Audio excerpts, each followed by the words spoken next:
Yo, bon aujourd'hui je te propose un retour d'expérience sur mes ouvertures de deux displays des cartes One Piece. Donc je vais te dire les cartes que j'ai ouvertes, ce que je n'ai pas eu, du coup quels sont potentiellement les ratios au niveau des ouvertures, voilà. Donc pour rappel, dans chaque booster pardon, la série 1 pardon, contient, alors je ne sais pas si on va le voir correctement, je vais essayer, donc contient 45 cartes communes, 30 Unco, 26 rares, 10 SR, 2 secrètes rares et 8 leaders. Donc moi, l'objectif à la base du jeu, c'est surtout de me faire la collection des cartes One Piece, étant un gros fan de One Piece. Donc ma collection est aboutie, tout est en classeur maintenant, j'ai toutes les cartes en minimum un exemplaire. Au niveau des ratios d'ouverture, alors, c'est là où ça se gâte. Non, globalement ça va, c'est pas trop mal, je vais pas vous mentir, c'est vraiment pas trop mal.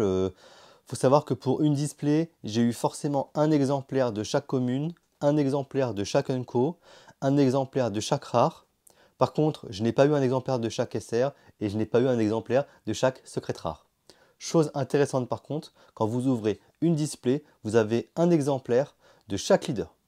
Pas de doublon, rien du tout. Vous avez vraiment un exemplaire de chaque leader. Et ça s'est répété sur mes ouvertures de mes deux displays. Ensuite, en ayant ouvert deux displays, malheureusement, il y a toujours des cartes qui me manquent. J'ai ouvert 8 SR sur les 10. Malheureusement, j'ai ouvert une seule secrète rare sur les deux. Bon, c'est déjà très bien, mais du coup, j'ai ouvert deux fois la Yamato. Donc, c'est quand même intéressant parce que ça permet de savoir que pour une display, il y a au moins une secrète rare. Donc c'est quand même déjà bien, parce que dans Pokémon et dans plein de jeux, les secrètes rares, vous l'avez pas forcément dans une display, hein. N'hésite pas à me dire si toi tu as trouvé plus de 2 secrètes rares par display, ça m'intéresse. Après, je vais pas vous mentir, au niveau des alternatives, j'ai pas vraiment fait attention au ratio. Je sais que j'en ai ouvert dans les deux cas, mais vous dire combien j'en ai ouvert, là par contre, franchement, je suis pas capable de le dire. Je voudrais juste mettre une mention spéciale pour cette petite Perona alternative qui est juste magnifique. J'enlève de la sleeve pour les reflets. Franchement, elle déboîte. Elle est juste trop belle. Petite chose intéressante cependant, je ne sais pas si c'est une règle, mais j'ai ouvert à chaque fois une alternative de ce type.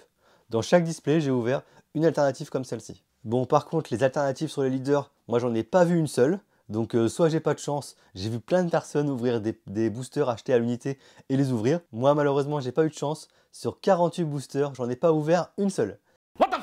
Mais bon, encore une fois, c'est la chance. Bon, du coup, si tu as bien suivi, pour avoir la collection complète en minimum un exemplaire, il me manquait 2 SR et une secrète rare. Est-ce que j'ai ouvert une troisième display pour pouvoir avoir ces cartes? Non, non, non, non, non. Non, j'avais pas à remettre le prix d'une display pour 3 cartes. J'ai acheté les cartes à l'unité, j'en ai eu pour beaucoup moins cher. Et au moins, j'étais sûr de les avoir ce coup-ci.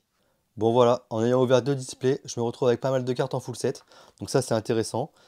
Je sais pas encore si je vais jouer au jeu en tournoi, je verrai, je sais pas. Bon voilà, n'hésite pas à me dire en commentaire ce que tu as ouvert, ce que tu as pensé des ratios, est-ce que tu as remarqué les mêmes choses que moi. Voilà, je suis ouvert pour le commentaire.